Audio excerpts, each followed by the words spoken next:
কি সুন্দর দেখতে, কত সুন্দর করে দাঁড়িয়েছে সোনাটা।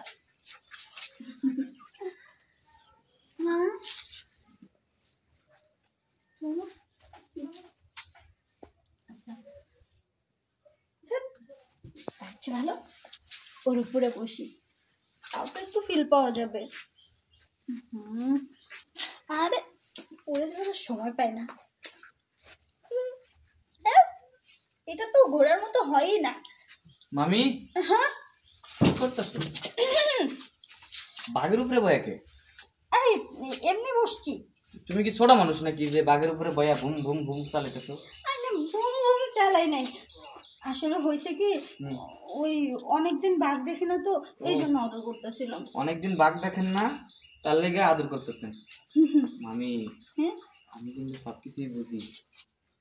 আরে বাগিনা তুমি কি বলতেছো, ছোট মানুষ এগুলো বলতে নাই।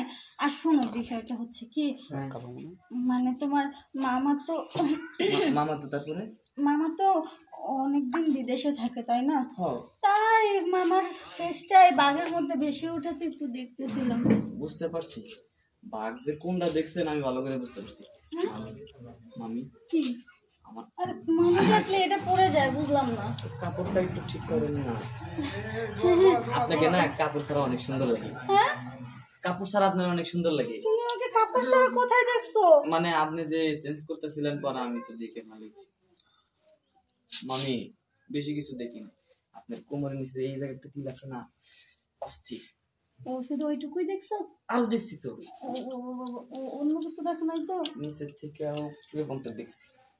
আপনি সব খুইলে পরে ড্রেস করলেন নাকি? ছি আল্লাহ, এখন কি হবে আমার? সব দেখে ফেলছো তুমি। সব দেখে ফেলছি।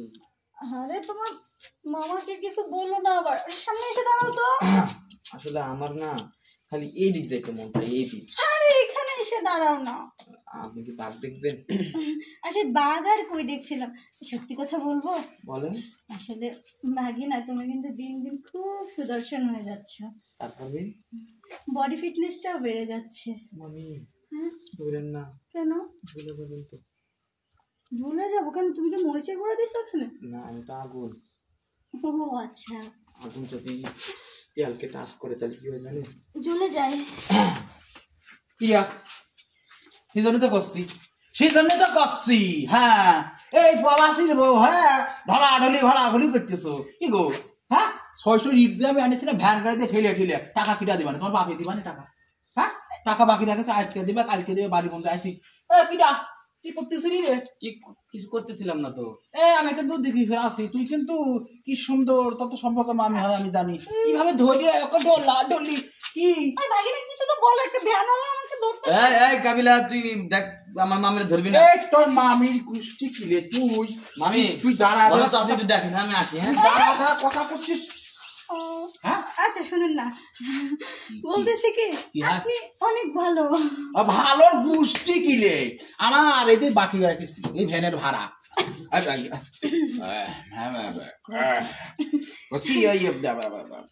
ভাড়া নিতে আইছিলাম, ভাড়া কি দেবেন নাকি চলে যাবো? না না, আসলে এই মাসে না আপনার ভাই প্রবাস থেকে এখনো টাকা টাকা পাঠায়নি, তাতে কি হয়েছে? ভাড়া আর ভাড়া একই কথা হলো। ভাড়া হ্যাঁ আসলে ভাড়াটা মানে আমি যে দিব, বাসায় না টাকা নেই, আর কদিন পর আসেন আমি দিয়ে দিব। কি করছি? এত সুন্দর জিনিস থাকতি আর কদিন পরে আসবো কিসের জন্য? করছি দে ভাড়া না দিলেন, ভাড়া খাটলেন।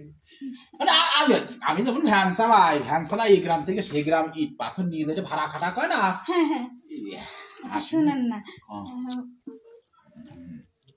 হাত চলে গেছিল, মানে এই যে ভাড়া খাটিছি তো আমার না আবার ওই যেখানে সেখানে হাত চলে গেল না, একটু কি হয় টকবক করতে থাকে। সেটা বলবেন তো, দেখেন আমরা হচ্ছে ভ্যান আলা, আমরা হচ্ছে জনদরদি। এই যখন আমাদের কেউ বলে যে হচ্ছে কি এই খাটটা বাড়ি বন্ধু নিয়ে দিবে, বাড়ি নিয়ে যাবে। আরে আপনি আমাকে এভাবে ধরছেন কেন? আমার কি যেন হচ্ছে। করছি বোঝাই করছি। ওই খাটটা বাড়ির মধ্যে নিয়ে যাওয়ার পরে আলতু করে বলে, ভাইজান এক কাজ করবেন, বাড়িতে তো ছেলে মানুষ নেই, আপনি যদি একটু কষ্ট করে খাটটা ধরে রুমে ঢুকা দিতেন। ধরো রুমে ঢুকা